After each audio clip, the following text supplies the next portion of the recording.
I just got off the Dead by Daylight live, and I was gonna go straight to my workout, but I think Spirit wants a reading, so we're gonna do a little reading. What's it gonna be about, Spirit? Oh, strength in the Five of Swords. The song that was on just before this was Pompeii. I was gone in my own devices. Maybe I'll play that song afterwards. The walls came crumbling down in the city that we loved. I think this is about a tower moment. Being guided through conflict and competition with the Five of Swords and the Five of Wands. Blindly led through the chaos by Spirit. Karmics. What's this karmic doing? This karmic desires conflict and competition. But we know exactly how to handle that, you know? By staying in our own lane, minding our own business, focusing on us, focusing on our generational wealth. We are the black sheep.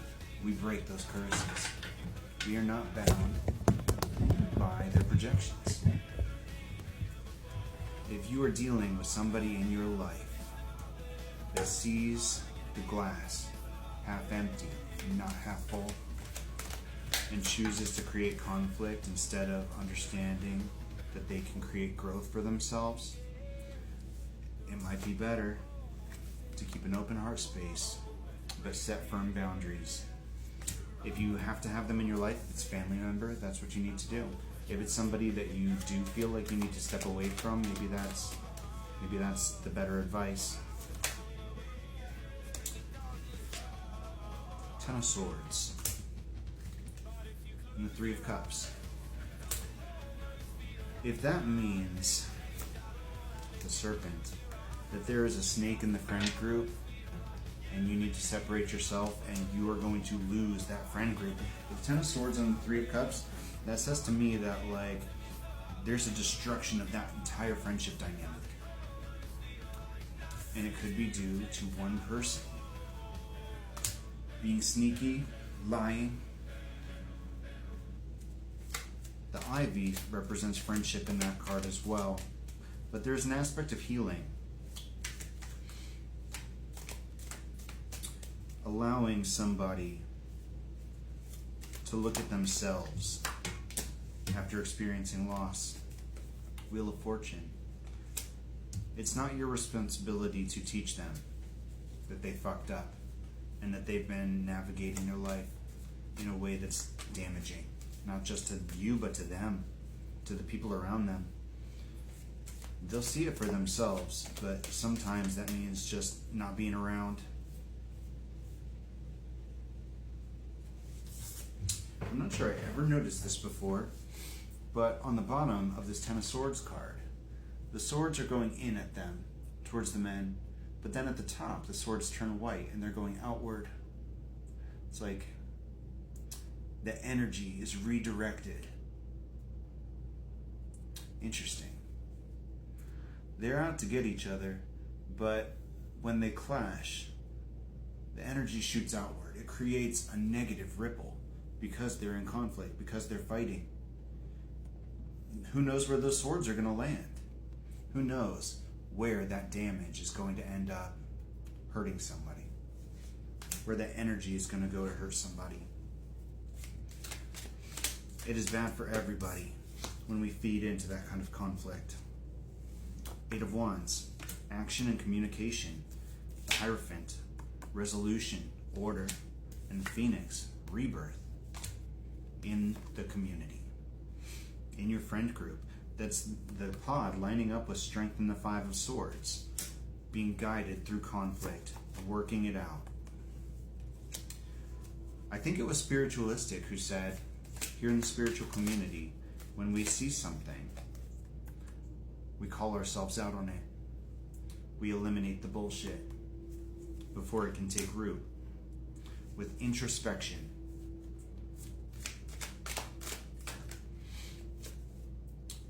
Four of Swords with the karmic and the hippos. These karmics may be realizing that they need to take a beat because what they wanted isn't working out for them the way that they intended. It's a Tower. They're realizing that as hard as they fought to cause chaos in the lives of others, they got nothing out of it. They hurt themselves, not the person they intended to harm. Open hearts always prevail. That Ace of Cups lines up with the Ten of Pentacles and the Queen of Cups.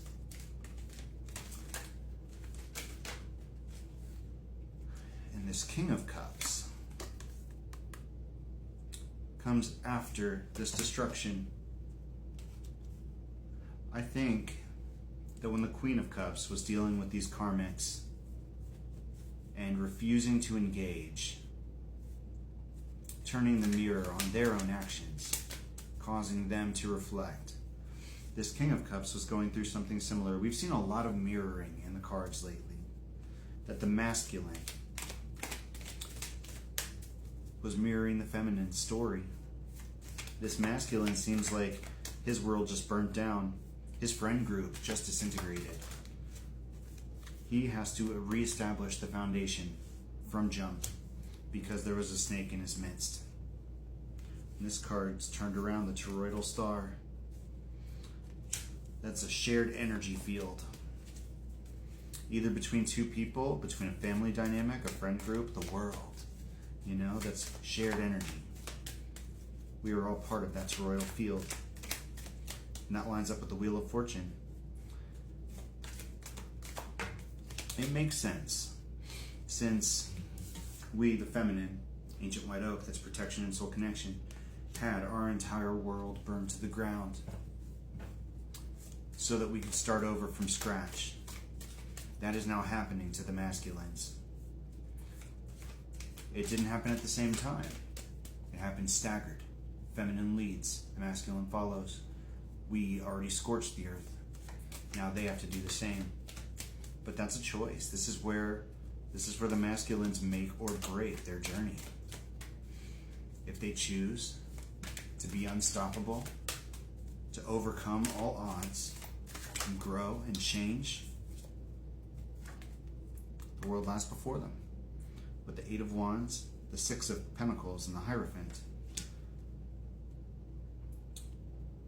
giving themselves that solid foundation, that order, that structure, that rebirth, that safe space. I think a lot of men right now don't feel like it's safe to express. They already didn't feel like it was safe to express, and now they feel like it is even less so. The Nephilim, they have to reconcile that feminine energy. And it's difficult to embrace that side when you feel like you're hated just for being who you are, for being what you are. Open hearts. Open hearts and being every part of yourself, including your own masculine energy and your feminine energy, so that they can do the same. You have to understand that part of yourself. The blue car. How can you say that you hate men, that you hate all that they represent, all that they are, and be in touch with your masculine energy also? You have to love that part of yourself. You have to love the part of yourself that can identify with that strength, with the necessity to take action, with the necessity to protect what's yours, what you love. Standing in your power and being able to defend yourself. Men are not perfect, and they are far from blameless, and there are evil men out there, just as there are evil women who refuse to do the right thing. But understanding that we are one, and you are both, is a starting point. Thanks for watching.